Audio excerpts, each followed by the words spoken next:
సహనం కోల్పోవడం అంటే యుద్ధంలో ఓడిపోవడమే. సన్‌రైజర్స్ హైదరాబాద్ మరియు కోల్కతా నైట్ రైడర్స్ మధ్య జరిగే ఐపీఎల్ 2024 ఫైనల్‌కు వేదిక అయిన చపాక్ పిచ్ మీద గెలవాలంటే patience is more important.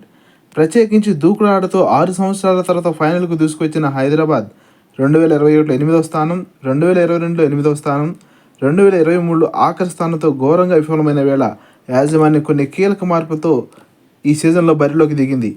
Brian లారా స్థానంలో న్యూజిలాండ్ దిగ్గజం డానియల్ వెటోరీని నియమించింది. ఎన్నో వ్యూహాలతో వెటోరీ క్వాలిఫైర్ 2లో షాబాజ్ అహ్మద్ను ఇంపాక్ట్ ప్లేయర్గా పంపించి జట్టుకు గొప్ప విజయాన్ని సమకూర్చాడు. 2023 మెన్స్ వరల్డ్ కప్ విన్నర్, అలాగే టెస్ట్ వరల్డ్ ఛాంపియన్షిప్ విన్నర్ అయిన ఆస్ట్రేలియాకు కెప్టెన్ అయిన ప్యాట్ కమిన్స్ను 20 కోట్ల పైగా వెచ్చించి సారథిగా బాధ్యతలు అప్పగించి యాజమాన్యం నమ్మకం ఉంచింది. ప్రతిసారి ప్యాట్ కమిన్స్ తానేంటో నిరూపించుకుంటూ ఎస్ఆర్హెచ్ని ఫైనల్ వరకు చేర్చి మరో సమరానికి సిద్ధమయ్యాడు. ఎస్ఆర్హెచ్ యొక్క బలం మరియు బలహీనతలు చూస్తే దుర్భేద్యమైన బ్యాటింగ్ లైనప్ కలిగిన ఎస్ఆర్హెచ్ గత మ్యాచ్ల్లో ఓపెనర్స్ హిట్టింగ్ చేసే క్రమంలో త్వరగా వికెట్స్ కోల్పోవడం ఎంతో నష్టాన్ని తెచ్చిపెట్టింది.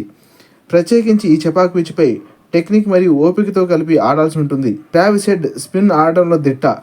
2023 వరల్డ్ కప్ ఫైనల్లో ఇండియాతో జరిగిన మ్యాచ్లో వికెట్ల మీదకి గిర్రును తిరుగుతూ వస్తున్న బంతుల్లో కూడా చాలా ధైర్యంగా ఆడాడు. స్పిన్కు అనుకూలమైన పిచ్పై కోల్కతా స్పిన్నర్లు ట్రావిస్ హెడ్ను ఆపకపోతే మాత్రం కోల్కతాకు కష్టమే.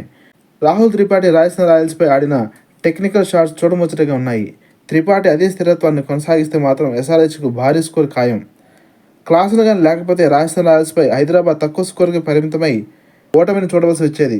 కానీ క్లాసును ఉక్కపోతలో కూడా స్పిన్నర్ల ధీటుగా ఎదుర్కొనే సత్తా ఉండటం కోల్కతా గమనించాలి. బౌలింగ్ విభాగానికి వస్తే కోల్కతాతో పోల్చుకుంటే ఎస్ఆర్హెచ్ బౌలింగ్ అంత స్థిరంగా లేదు. నటరాజన్ మరియు స్పిన్నర్లు స్థిరత్వాన్ని ప్రదర్శించవలసి ఉంటుంది. కీలకమైన మరొక అంశం ఎస్ఆర్హెచ్ కెప్టెన్ ప్యాట్ కమిన్స్ మరోసారి తన కెప్టెన్సీలో ఎలా రాణిస్తాడో ఎస్ఆర్హెచ్కు చాలా కీలకం. కోల్కతా మెంటర్ గౌతమ్ గంభీర్ రూపంలో కీలకంగా వ్యవహరిస్తున్నాడు. కోల్కతా బలం మరియు బలహీనత విషయానికి వస్తే ఓపెనర్ సునీల్ నారాయణ్ దూకుడుగా ఆడే ఆట కోల్కతా బ్యాటింగ్ ఆటకు గొప్ప బలాన్ని ఇస్తుంది. శ్రేయస్ అయ్యర్ మరియు వెంకటేష్ అయ్యర్ తిరిగి ఫామ్లోకి రావడం శుభసూచకం. ఈ ఆఖరి పనులు శ్రేయస్ అయ్యర్ కెప్టెన్సీ కూడా చాలా ముఖ్యం.